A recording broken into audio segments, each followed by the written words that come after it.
Hello, everyone. Welcome back to On the Ledger. This is your host, Mul Said. I'm glad to be back once again for what I have to say is a conversation that I'm pretty much looking forward to. It's no secret that 2023 was a year of challenges and adjustments for the crypto industry. But as we step into 2024, a glimmer of hope is emerging. The market is finally showing signs of recovery, builders are re energized, and regulatory clarity is paving the way for even greater innovation. And amidst this renewed optimism, one ecosystem has truly stood out. Of course, I am talking about Solana. And a few days ago at Davos, Ledger CEO Pascal Gauthier had the pleasure of engaging with Lily Liu, president of the Solana Foundation, to discuss the exciting developments underway and what's in store for the ecosystem in the year ahead. We're thrilled to share with you some of their insights today and provide a glimpse into the future of Solana and the broader crypto industry. Lily, Pascal, welcome. We're glad to have you with us. Thanks, Mo. Good to be here. Good to see you again, Pascal. Good to see you again, Lily. Long time. So, first of all, how was your trip to Davos? In a context of, Bitcoin ETF approval and growing discussions around CBDCs, I imagine you've taken part of, some fascinating conversations. So, what truly stood out this year? Every year when you walk the promenade, you get an idea for what is trendy, what's in focus. I would say the promenade was a lot more subdued this year than at least last year, and from what I hear, the years before that. Unmistakably, there was a presence of AI. Every couple of pavilions, there was an AI pavilion. And there was actually a lot less crypto on the promenade than in past years. I think that's probably a good thing. But you could see, at least to me, I felt like it looked a little bit like the promenade during a bear market and a global bear Okay. market, not just a crypto bear market. Was this the same experience for you, Pascal? Look, I think this year I was more in clusters than I was in Davos, to be honest. Clusters is the next village. It's actually, the whole event is actually called Davos Clusters. I'm not sure that people are very familiar with what's happening in Davos. Just to explain, it's the whole event is like sort of Davos Clusters. These are two villages in Switzerland. The main fair is taking place in Davos. That's the World Economic Forum. Only a few people are invited to the World Economic Forum. Around the World Economic Forum, everywhere in Davos, you have a bunch of, off-WEF events, and that can be, sort of anything from AI to crypto, and anyone who wants to present anything, because it's true that it's a huge networking event, and you have a lot of people that come from everywhere in the world to Davos, a lot of political power, a lot of businesses, etc. With Lily last year, we sort of decided to do something in clusters, because clusters is another village that is practically empty during the fair. So it's a nicer place to stay. It's less hectic. And we had this idea of organizing like a counter event to the World Economic Forum, and I'll explain why in a second, in clusters, and have our guests coming there, etc. It was the first edition, so it was a good one. We did it in a hurry, and next one will be better for sure. But the idea is, the World Economic Forum stands from, if I want to simplify it, it's like, the sacrifice of public liberties, public freedom, to the greater good. There is always something, there is a greater good, and individual freedoms is sacrificed for the benefit of the greater good. Which is one way of looking at the world. I'm not even saying that this is evil. It's just one way of looking at the world. And the ethos of Bitcoin and crypto in general is individual freedom. And so we wanted to start a movement around crypto and the philosophy around crypto to promote individual freedoms and remind everyone that individual freedoms are at risk. Technology is a way to entrap the consumer, the citizen, and so. But technology is probably also a way to free consumer and citizen, and this is what we want to promote. So to tell you the truth, I didn't go much to Davos, and I stayed focused in clusters to what we were doing. So I don't have much to say on Davos. But I love that you outlined that contrast though between like individual freedom and at the end of the day control. And the main thing I started my question with was ETFs and CBDCs, and it seems like these fall more on the control side of the spectrum versus self custody and complete ownership of digital assets, which is more on the individual freedom side of the spectrum. How are these conversations happening around Davos, or this other village that you were in that I completely forgot its name? Sorry about that, Pascal. How it's called? Clusters. Clusters. Clusters. Yeah. Yes. So maybe clusters was more like another type of conversation. But I assume you were having conversations with people that were going to both events. How did the Bitcoin ETF news land? Because the timing was kind of perfect. It was like a few weeks before the event. A few Yeah. days. Few days. Yeah. Look, it was pretty well expected. I think highly anticipated, and it turned into a non-event when it was actually announced. Right, a little bit of maybe the buy the news, buy the rumor, sell the news type of situation. But I think the contrast, as Pascal outlined, is exactly kind of what it is. Right, the worldview that's represented by the World Economic Forum is one of stakeholder capitalism. Who are those stakeholders? It's defined by the elite, right? These small villages that are very inaccessible to most, and it's a worldview that is based on collectivism, and that's just that's a big contrast to the worldview that underlies all of crypto, which is based on one of self custody. Of course, that's something that you guys have been huge in advancing, and I think you continue to see that contrast when there's excitement around these very centralizing forces such as CBDCs, which is essentially sort of once again co-opting new rails of technology to accentuate state power effectively, right? State power, globalism, and the exertion of collectivism per the view of the elite few. That's essentially what CBDCs represent. And AI as well is a hugely centralizing technological force. And so, at least in my view, there are so many of these kind of technological trends oftentimes start out in a more grassroots form, right? That's even true of Web 1, Web 2. And then what happens is they get co-opted by these globalist forces and end up being actually accelerants of centralization, which means the elevation or the deprioritization of individual rights. And I think you see similar trends here, right? It's not necessarily intentional from the outset, but that just ends up being the trend of what happens. We've seen that happen in social media. And that is, I think, why we wanted to do the Web3 event as to be a counterpoint to what is this kind of seemingly unstoppable train of using technology to further enhance the power of the elite globalists. And how do you think like ETFs impact the ethos of crypto in the long term?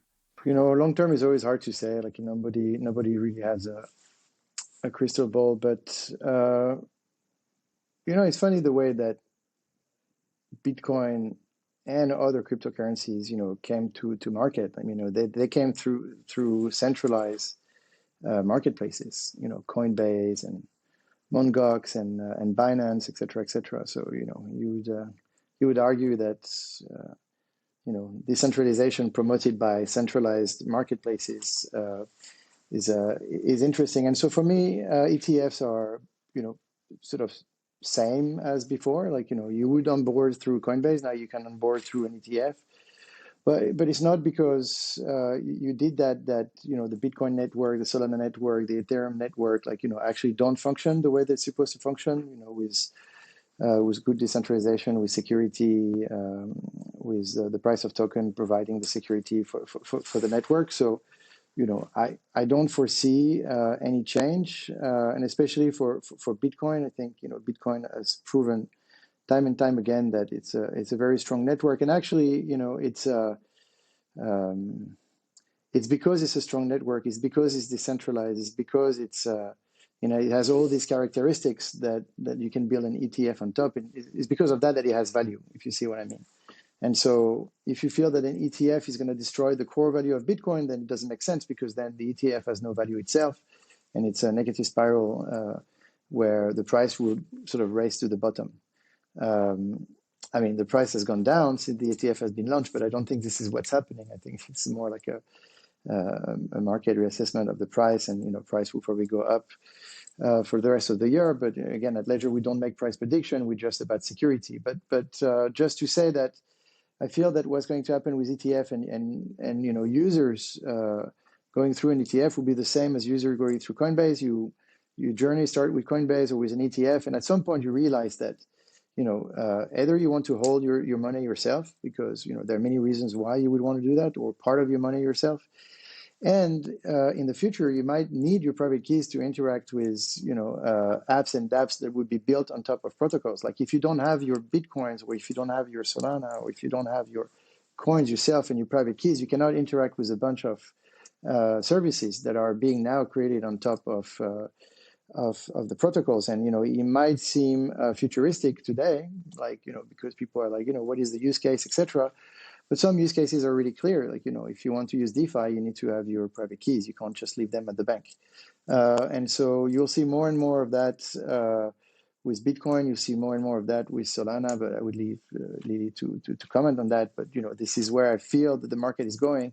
And sometimes, people don't see it today, so it doesn't exist. However, if you think about the internet in 1995, like, many things didn't exist. And in, 2004, you had Facebook, that didn't exist in 1995. And it was hard to imagine social networks, in 1995.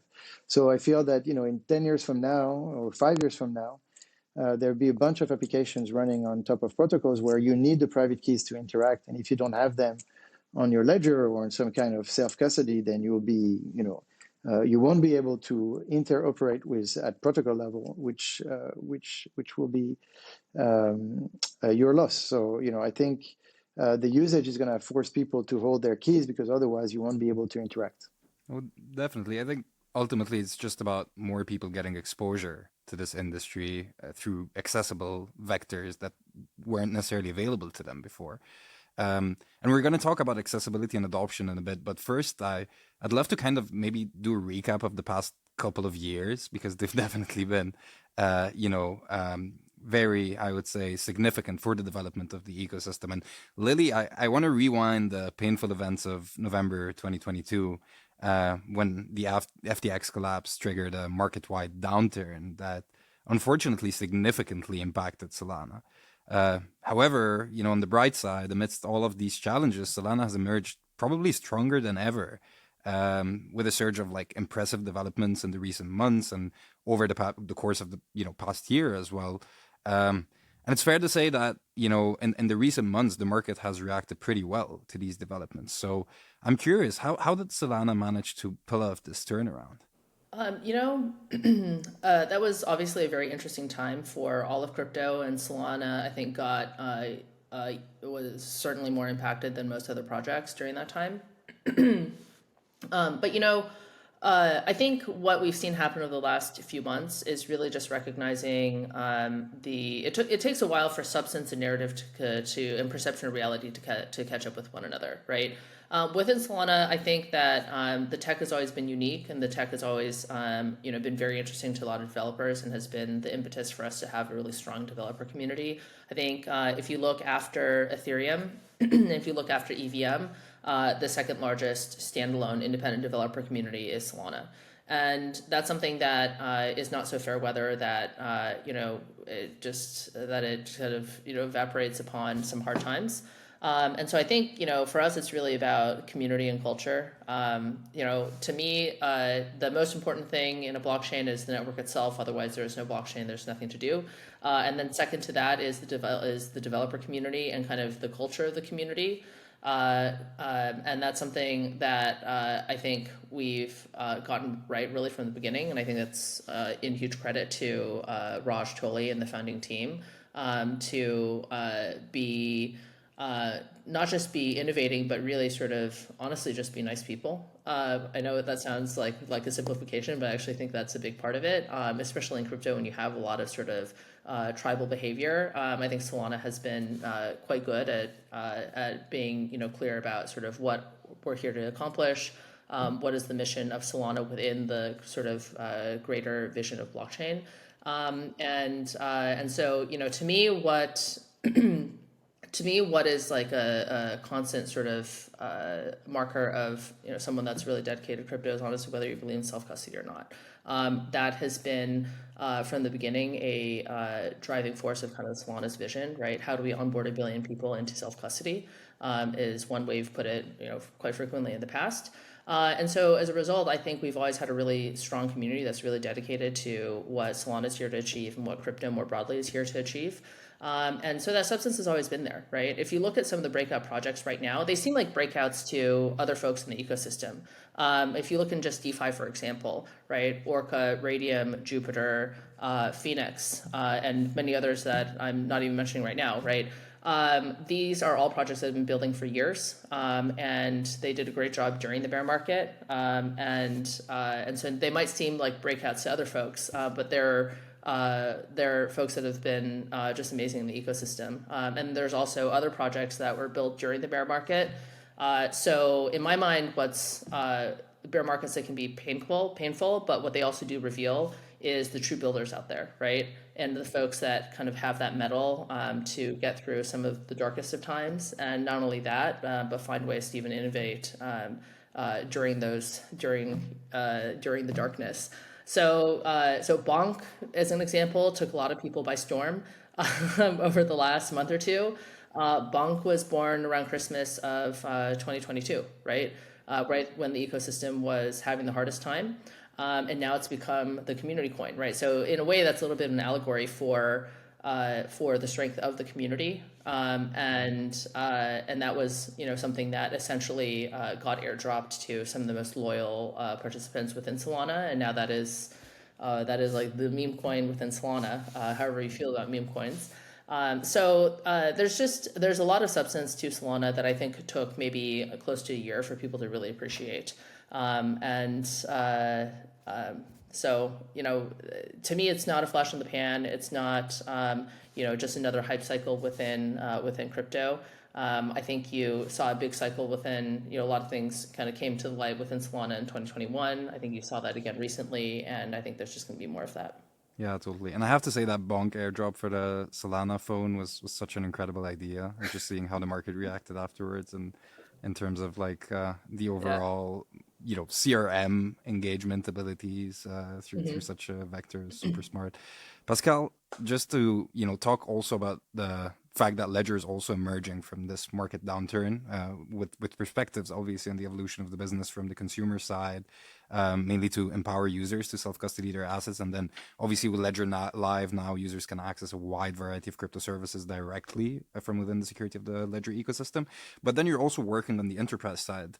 And that is a big focus on providing the technology for corporations to manage and grow their digital assets. So could you tell us more about how you've experienced the past couple of years and how it shapes the vision for Ledger in the future? I'm a glass half full kind of guy. Like, I always try to see what's good rather than, what's obviously bad. But I have to say that, those past 2 years have been, better for Ledger than some other companies. Like, first of all, we're still alive and the company is still running. We have 600 employees and we're delivering a variety of products. And I would say that the business has never been stronger and the company has never been stronger. We've done that exercise of going from, bull to bear and again. So I'm not going to say it's like riding a bicycle, but now we have a habit of doing it. And the game is to get fit during the bear and be aggressive during the bull, So you want to ship as many products as possible during the bear, so you're very ready when the bull starts, and so you can enjoy, the full power of the bull. If I can present it this way, this is what we've done this time again, and I think that interestingly for us, the bull in 21 was correlated with our Series C funding, and we started big investment into the future of Ledger, so sort of new devices and new services and new connectivity, et cetera, and big push on Ledger Enterprise. And at the end of 23, it's the business of Ledger has completely changed. We went from being a a hardware-only company to, in terms of revenue, to hardware and software, and from one-time revenue with hardware to repeat hardware sales, and ARR with every software revenue that we have now, from sort of transactional revenues all the way to pure SaaS revenue with Ledger Enterprise. And so the business is very diversified, as really diversifies over the years, and we've actually done what we say we would do during the Series C. And so Ledger is a much more robust company. I think we really like sometimes to, the drama. The industry loves drama, that's is pushed by journalists, social media, etc. Drama sells on X. This is if you try to say something positive on X, you get 2 likes. If you say something extremely dramatic and negative, you get 5,000 likes. And so, interestingly enough, 2022 for us was a good year because of the collapse of FTX and a bunch of centralized value propositions. That did put self-custody right in the middle of the map. And so it's almost like in 22, people remembered why crypto, and if not self-custody, why crypto, and and if self-custody, Ledger. So 22 was actually a very good year, on par with 21, which was a record year. And 23 was a bit more difficult from a revenue standpoint because we didn't have the winds of FTX, if you like. And so we were back with the market, not a little better, like not worse than the average. So everyone suffered in 23, but it's a year where you suffer. If you compare it to the worst year in the last bear market of Ledger, we're doing 5x the revenue. So in comparison, I mean, if you compare it to the best year, you're doing less. If you compare it to the comparable year in the last bear market, we're doing 5x, and so that gives you an approximation of not necessarily how much the market has grown, but how Ledger has grown from last bear market to this bear market, and it's largely due to these new services that we've launched. So I'm not going to say it was easy, because honestly, I remember doing a speech in front of the whole team at an offsite in Tenerife where I claimed that I liked bad weather, just to say, we're going into bad weather, I really like it, it's great.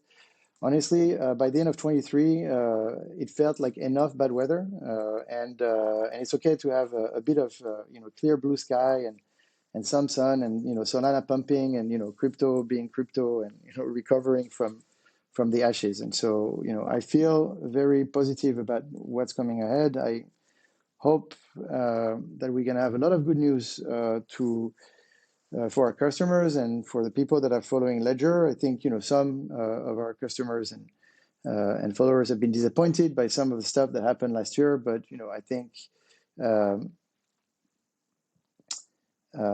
we're going to do much better this year. And so I think we will recover trust from most of our users because of all the good news that are coming. So I'm smiling. I cannot say anything now, but there's a bunch of stuff coming your way, and it's good. So 24 is going to be definitely a better year. And again, in the bear market, you learn so much. We are a much better company after 23, starting 24, than we were in 21.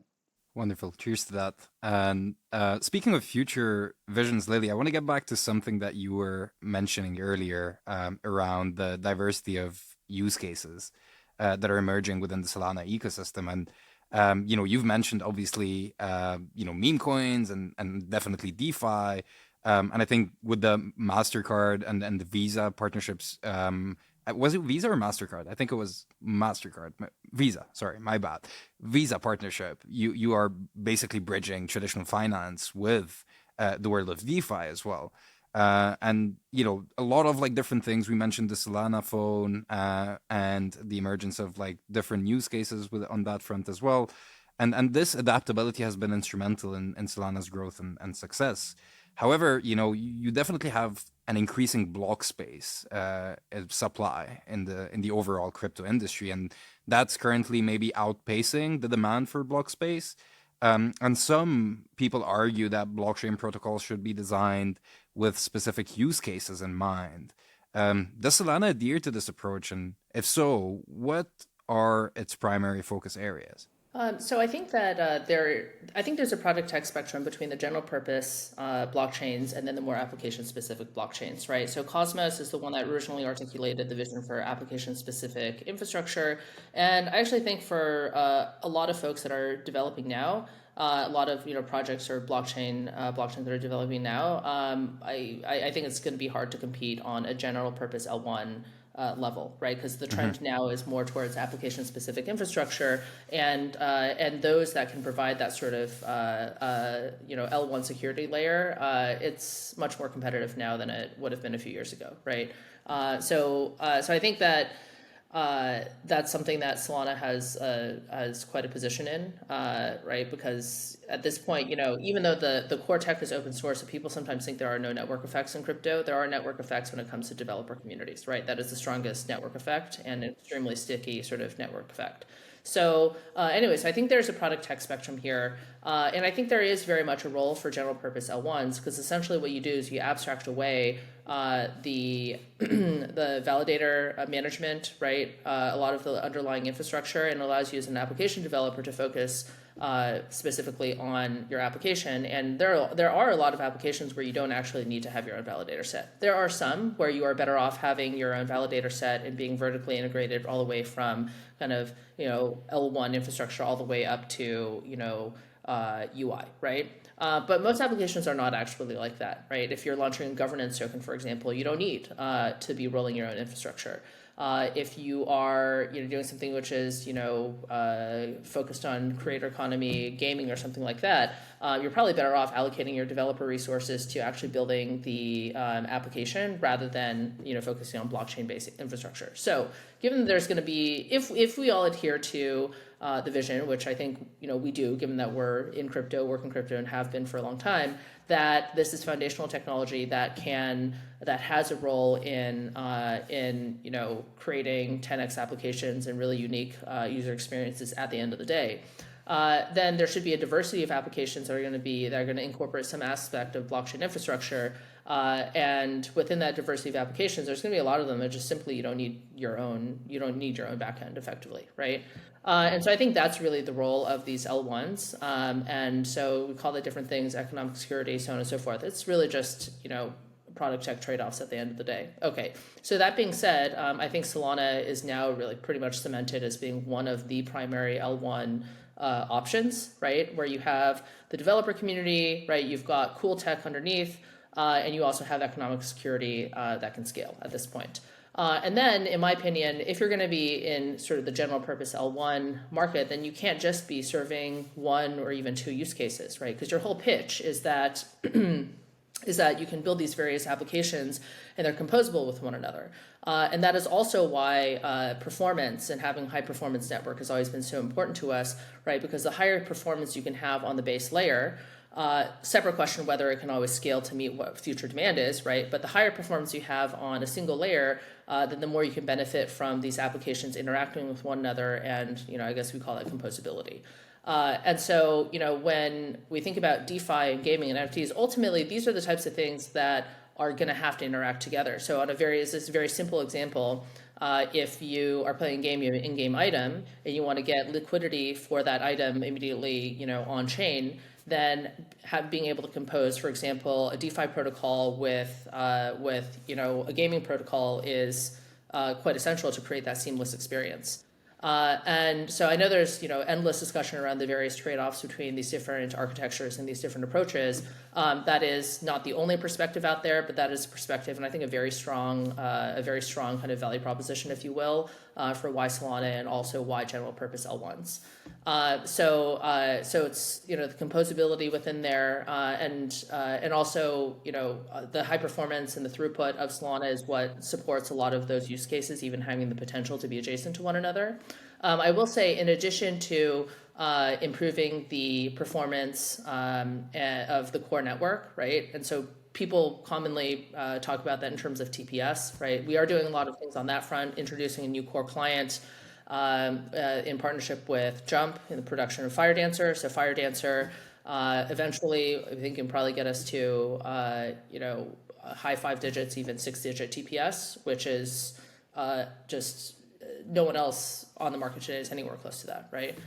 So I think that's really transformative. That's in terms of core protocol performance. But in addition to And that, that would be much higher than traditional railways as well, right? Like how much is Visa, for instance? It's like 7,000 and that I don't know. I have to look to see what yeah. Visa is, right? But it's order. It is literally an order of magnitude different from what other architectures are proposing, right? Even sort of in the high throughput blockchain category, if you will. So that's one thing on the core protocol. But then in addition to that, we've been working on a number of, I guess you could call them features or capabilities of also the core protocol to further improve performance. So I guess three would be interesting to point out. One is local fee markets. And so unlike Ethereum, where what if there's a lot of demand on the chain, it increases prices for everyone, right? With local fee markets, it's possible to sort of only implement, you call it surge pricing, around certain contract addresses. So if there's a hot NFT drop, then those people pay more. But if I'm trying to send you a payment, then we still pay each other. The fees are basically still the same. So that's one thing. Another one that we launched about a year ago is called state compression. So they basically brought the cost of minting NFTs from down to about $100 to mint 100,000 NFTs. And if you're doing that on ETH, could cost you $500,000, right?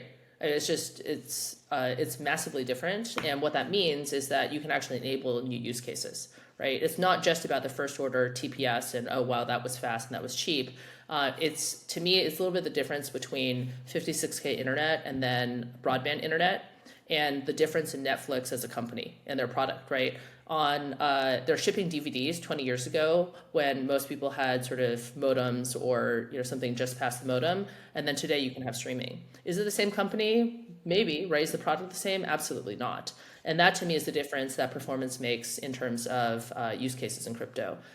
So with state compression, right, that's not exactly sort of core protocol throughput, but it gives applications sort of more performance, and those are the types of things that we'll continue to work on. It's fascinating. Right. I'm going to 100% steal that Netflix example from you, Lily.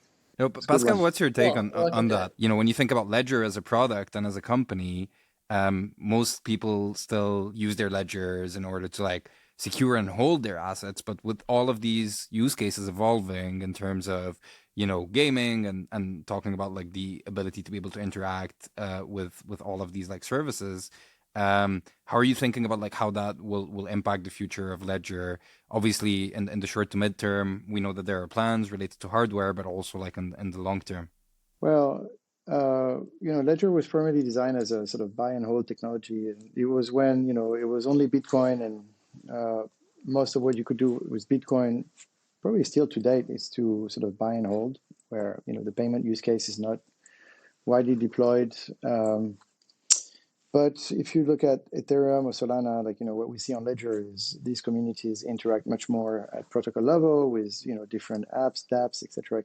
And so you can already see the future of what Lily is describing and sort of what's happening with sort of higher connectivity and higher scalability. And, Ledger has done a move in that direction. But Ledger is fundamentally it's a hardware company, and so in order to secure your private keys, hardware is your best bet. But hardware is very hard to develop, and if you think about a product today, you'll go to market maybe next year, and so there is some time, and the product that goes to market next year will be designed a certain way, and if the market has already evolved, then you need to wait for next year to have the new product designed in a more appropriate way. And so we have a very, very long hardware roadmap, actually, of devices that we have for 24, for 25, for 26, etc. And we have a long view on where the market is going to go. And for us, it's not necessarily always about being first, but it's about being sort of just. Because first in hardware is very difficult. There's so many trends in crypto, and sometimes they go up and down as quickly as they went up, etc. So you can't just jump on every trend and try to support it with your hardware, your operating system, and your software. These are the three layers of Ledger. We're probably a very unique company to actually work on these three technology layers at once.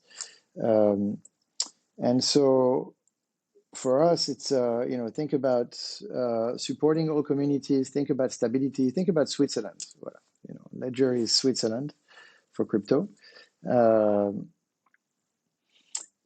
this is how we see the future. So we not being always first means that sometimes we let the trend be like a real trend, and then support communities once they've grown to a certain size, and wait for the use cases to be outside of the proof of concept kind of moment, and go into sort of full production, and then it's easier for us to see what's what, to support it, etc., etc.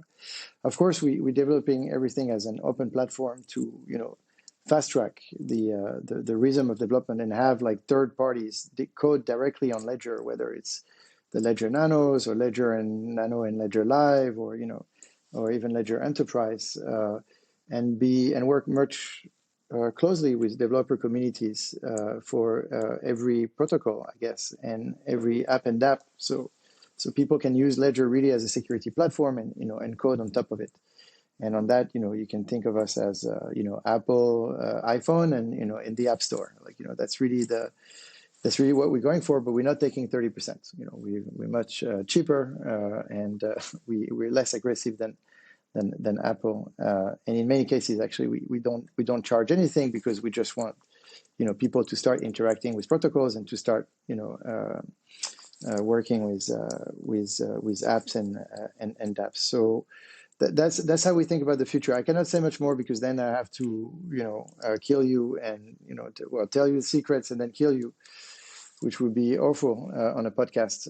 But news to come very soon. And I think the one thing that I can say is 24 is the year where the people will see a glimpse of the future of what hardware wallets are going to become. I think 24 would be a segue between where we were. 24 is going to be a big moment, and it's going to give a glimpse of where all of this is going to go in the future, and people will have a bit of a eureka moment, where they were like, okay, so hardware wallets can also do this and that, and this is where they're going. But again, we have a long roadmap, and we're here to support the industry in the long run. And I just want to double click on something that you mentioned, which is that layered cake between like the hardware, the operating system, and then the software. And also something that Lily was talking about is the multiplication of different services that people can access. And obviously with Ledger, it's not only about the security of your keys, it's also about your ability to be able to verify information when you interact with these different services, in order to provide access or not to your different assets. And around like overall Ledger's ability to be able to work with these dApps in order to secure these signatures or accesses with Ledger Live. And outside of Ledger Live, there's been a lot of talk about like blind signing and clear signing. Can you tell us more about around that, and what you think Ledger role is moving forward in that specific use case? Yeah, I mean, Ledger role is always the same.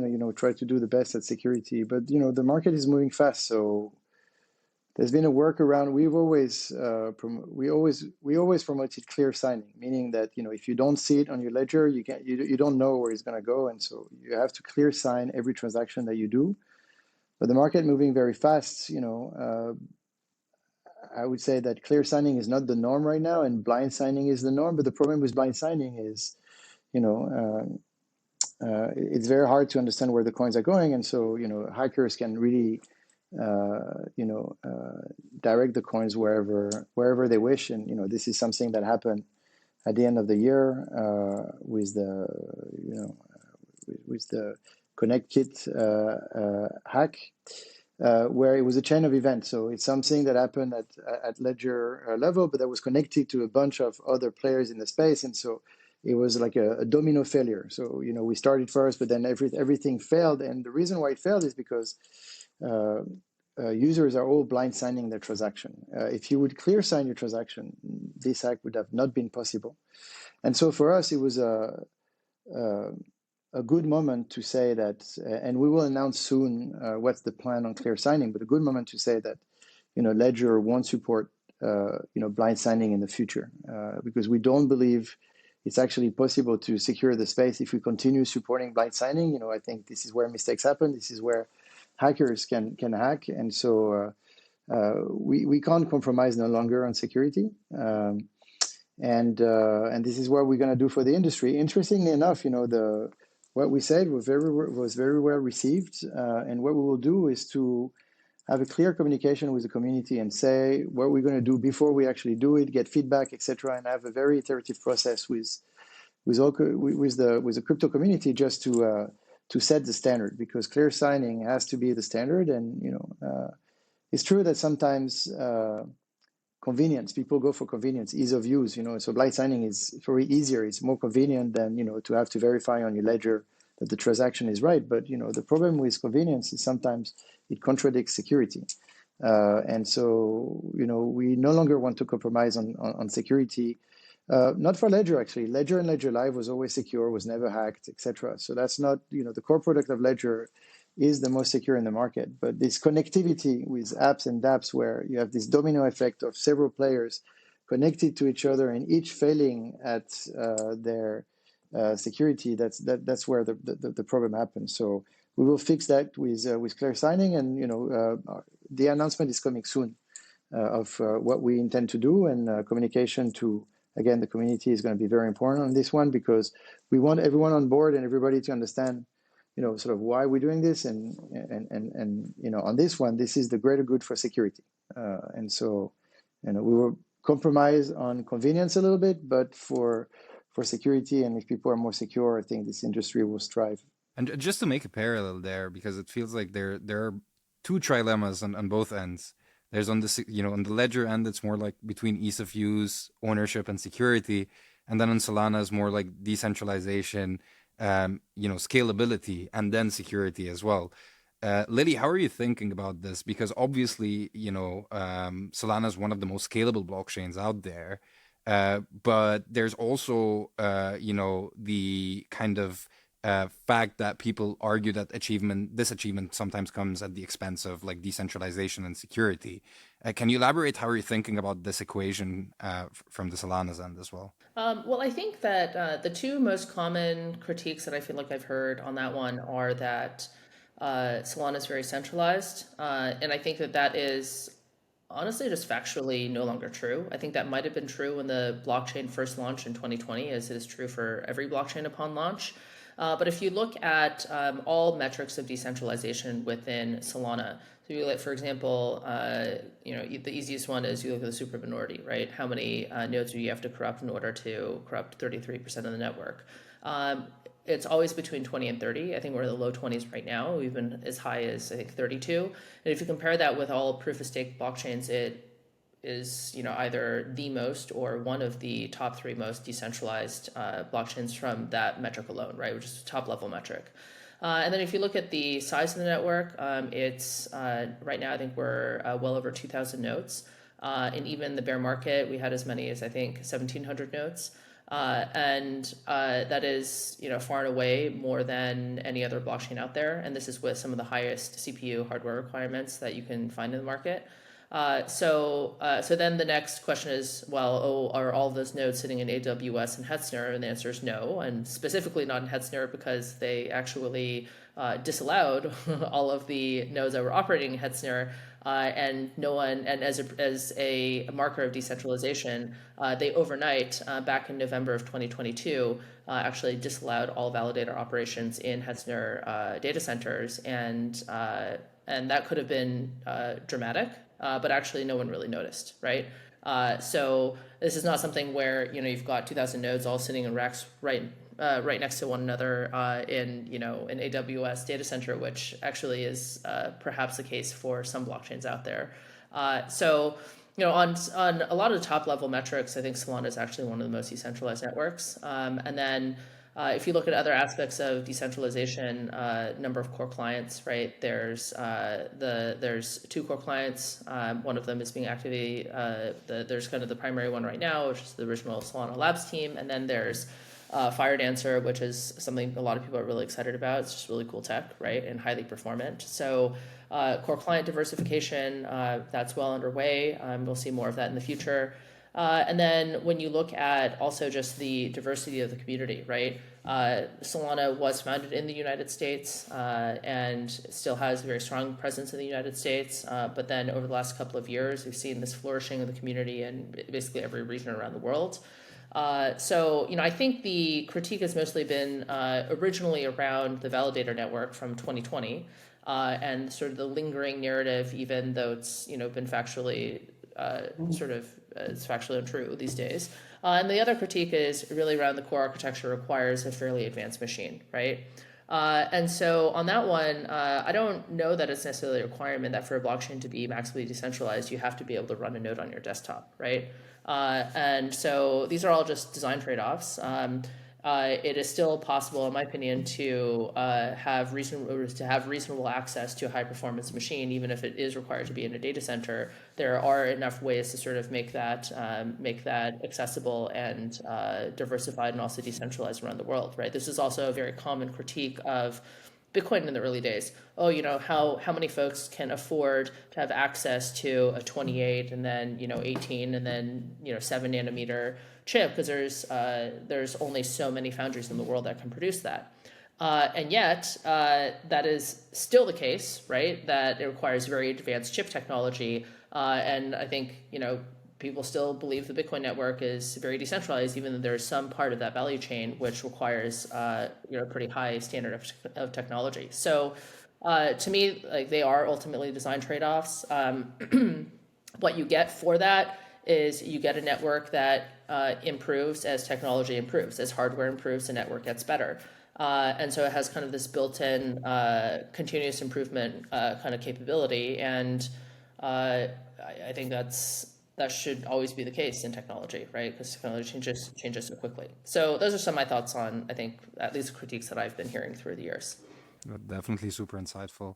And maybe switching gears and talking more about what excites you the most for this year, for 2024, and maybe also like 2025, because it feels like, we're at the precipice of what could be, a bull market. I don't want to call it yet. Up to you to call it or not. But what are you guys thinking? Well, in terms of the bull market? In terms of the bull market, and in terms of like what's exciting and what could drive it, and what are you personally excited about as well? I don't know. Probably I'll start first because I don't think I have something very interesting to say about this, and Lily probably has more insights. But what I can say is, from a retail perspective, there is no such thing as a bull market right now.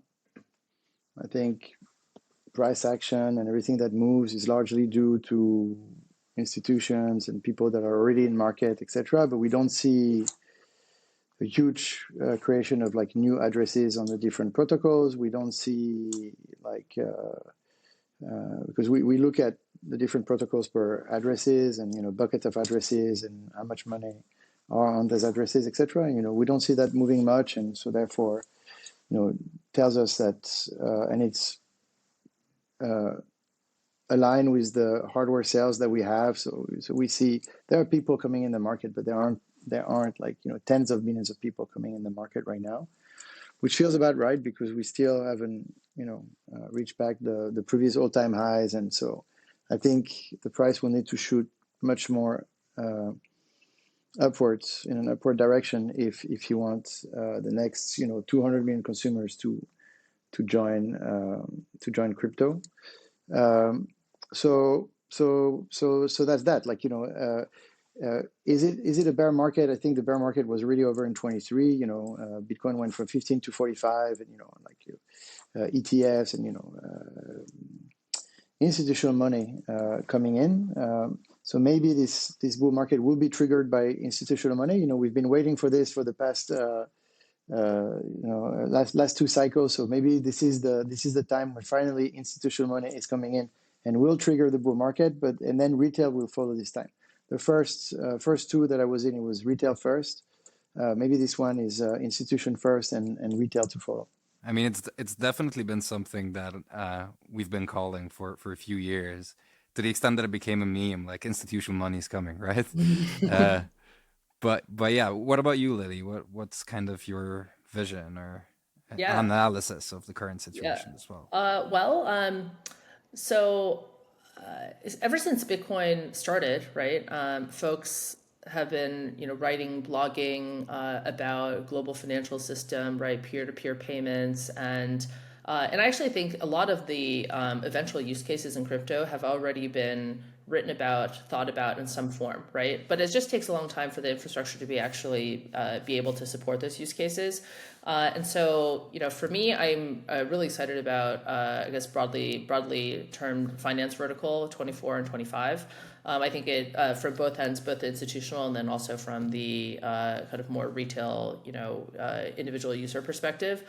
So what I mean by that is, I think that finally the core sort of transaction in a financial transaction is to be able to make a transfer easily and cheaply, right?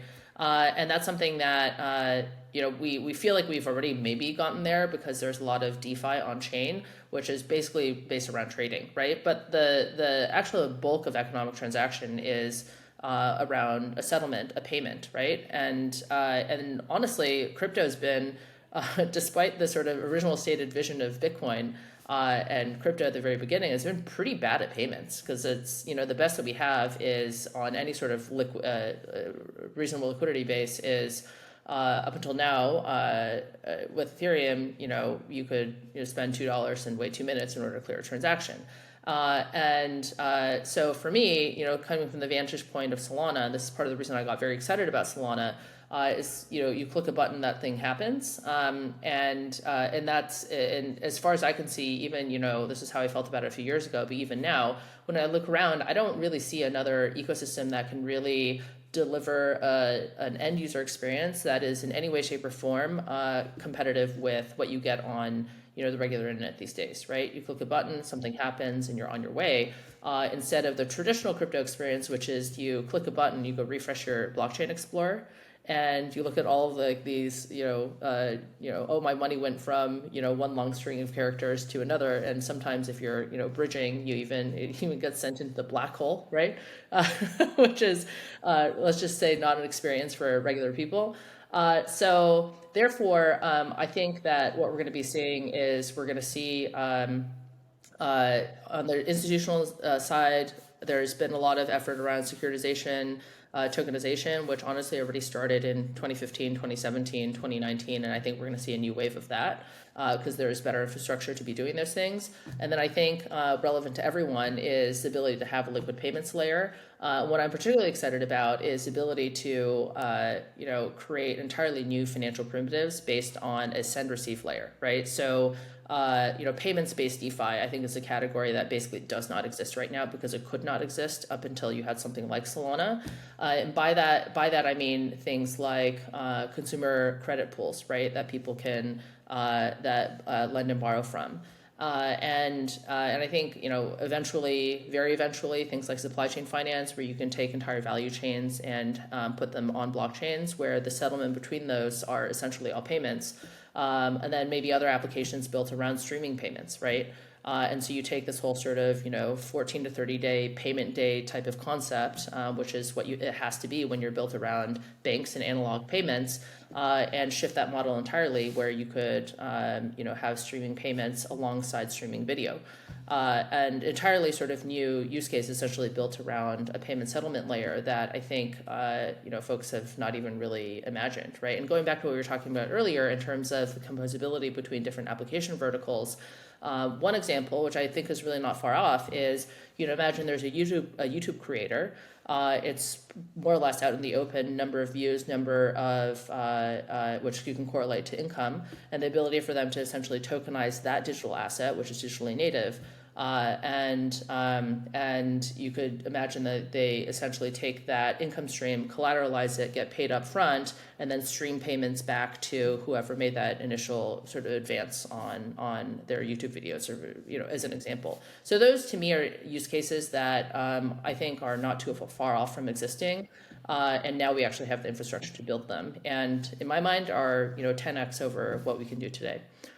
So yeah, interesting. At my least from thoughts. the creators economy's perspective, like you basically flip the advertising model kind of upside down in order to like enable new forms of payments there. Yeah, I mean, to me, that's a topic I'd love to talk about in greater depth. Probably not today, but it's like one I'm quite passionate about. When we did Earn.com a number of years ago, one of our kind of suppositions is that the internet is totally under monetized because it's monetized through the only way to sort of make all of the activity fungible, right? Which is through advertising, which is through eyeballs, and which is through clicks, which with obvious negative side consequences to that as well. And so if the internet today is monetized through this indirect kind of payment layer, which is through advertising, right? If we have now the ability to have direct payments, then, well, wouldn't that be better? And so maybe we don't actually have to monetize the internet through banner ads and through, advertising sponsorships and all these types of things. So, way back then we were looking at, for example, internet monetization through, something like Facebook. And I think even that came out to be essentially an average of 25 cents per hour in its highest revenue market, which is the US. So anyways, this whole we definitely need another episode to talk about that. I think it's going to be a fascinating subject. I need to go. I know you're late to another meeting, so we're going to have to wrap this up. Pascal, Lily, pleasure to have you on, and looking forward to talking to you next time. Yeah, thanks, Mo. That's it. A pretty insightful conversation. 2024 is obviously shaping up to be a pivotal year for the crypto industry, and as we look ahead, continued regulatory clarity, innovative projects, and a focus on user accessibility will be crucial for the success of Ledger, Solana, and the blockchain ecosystem as a whole. This was On the Ledger with your host Mul Said. Till next time, take care. Au revoir. This content is provided for informational purposes only and is the sole expression of our opinion and should not be relied upon as legal, business, investment, or tax advice. Do your own research. Any loss or profit is your sole responsibility. Stay safe.